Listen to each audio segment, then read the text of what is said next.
fi Zilalul Quran, karya Asy-Syahid Said Qutb, diterjemah bahasa oleh Datuk Yusof Zaki. Semoga Allah memberkati dan merahmati ruh-ruh mereka. Tafsiran ayat-ayat 270 hingga 271. Pemberian sedekah secara sembunyi dan secara terbuka. Bismillahirrahmanirrahim. Apa sahaja perbelanjaan yang kamu infakkan dan apa sahaja nazar yang kamu nazarkan, maka sesungguhnya Allah amat mengetahuinya. Dan orang-orang yang zalim itu tidak mempunyai penolong-penolong. Ayat 270. Jika kamu menzahirkan pemberian sedekah-sedekah, maka itu adalah perbuatan yang baik. Dan jika kamu sembunyikannya dan kamu berikan kepada fakir miskin, maka itulah yang lebih baik bagi kamu. Dan Allah menghapuskan dari kamu sebahagian dari dosa-dosa kamu. Ayat 271. Perbelanjaan yang dimaksudkan di sini merangkumi segala perbelanjaan yang dikeluarkan oleh seseorang dari hartanya, sama ada berupa zakat atau sedekah atau derma sukarela untuk jihad. Nazar ialah salah satu dari jenis-jenis perbelanjaan yang diwajibkan oleh seseorang itu ke atas dirinya sendiri dengan menentukan kadar yang tertentu. Nazar tidak boleh dibuat kepada yang lain dari Allah. Ia hanya untuk Allah dan untuk sabilillah sahaja. Nazar yang dibuat pada mana-mana hamba Allah merupakan satu perbuatan syirik, sama seperti sembelihan-sembelihan yang dipersembahkan oleh kaum musyrikin pada tuhan-tuhan dan berhala-berhala mereka di berbagai-bagai zaman jahiliah. Apa sahaja perbelanjaan yang kamu infakkan dan apa sahaja nazar yang kamu nazarkan, maka sesungguhnya Allah amat mengetahuinya. Kesedaran seseorang mukmin bahawa Allah sentiasa melihat niat dan hati nuraninya, melihat harakat dan tidak tanduknya, menimbulkan dalam hatinya berbagai-bagai perasaan yang hidup, iaitu perasaan takwa dan perasaan segan.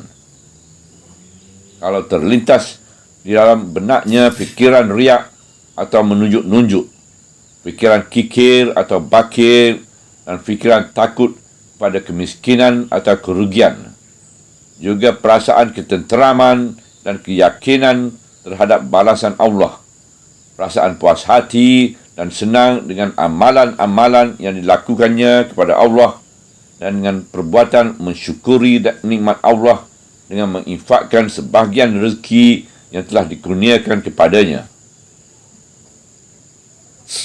Adapun orang yang tidak menunaikan kewajipan nikmat harta kepada Allah dan kepada para hamba-hambanya, dan orang-orang yang menahankan nikmat harta setelah dikurniakan Allah kepadanya, maka ia adalah seorang yang zalim, iaitu zalim terhadap janjinya dengan Allah, zalim terhadap manusia, dan zalim terhadap dirinya sendiri.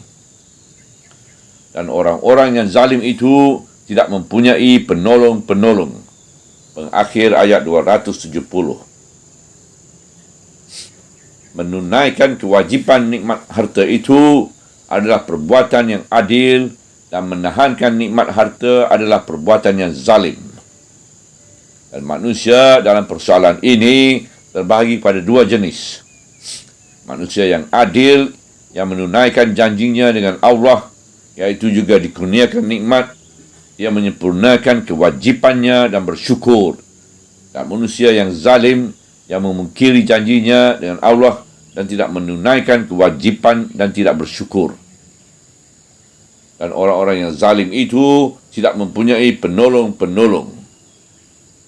Mengeluarkan sedekah secara sembunyi, apabila sedekah itu sedekah sukarela, adalah lebih afdal dan lebih disukai oleh Allah.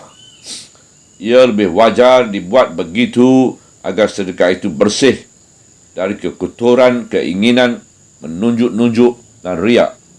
Tetapi apabila sedekah itu merupakan sedekah yang wajib, maka mengeluarkannya secara terang-terang dan terbuka itu mengandungi tujuan melahirkan kepatuhan dan tujuan ini. Dan tujuan ini lebih baik tersebar dan terbuka kepada umum. Oleh sebab itulah ayat yang berikut menjelaskan, jika kamu menzahirkan pemberian sedekah-sedekah, maka itu adalah perbuatan yang baik. Dan jika kamu sembunyikannya dan kamu berikannya kepada fakir miskin, maka itulah yang lebih baik bagi kamu.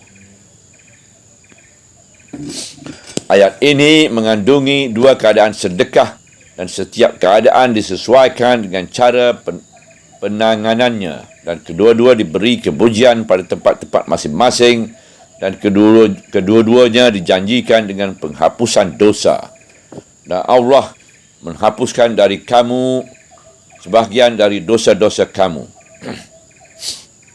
Kemudian ayat yang berikut merangsangkan yang di dalam hati mereka perasaan takwa dan perasaan segan melakukan dosa di satu aspek, dan merangsangkan perasaan ketenteraman dan ketenangan di satu aspek yang lain, dan menghubungkan hati mereka dengan Allah tentang niat dan tidak tanduk mereka dalam segala keadaan.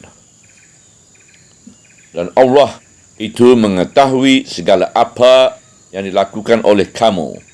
Ayat 271.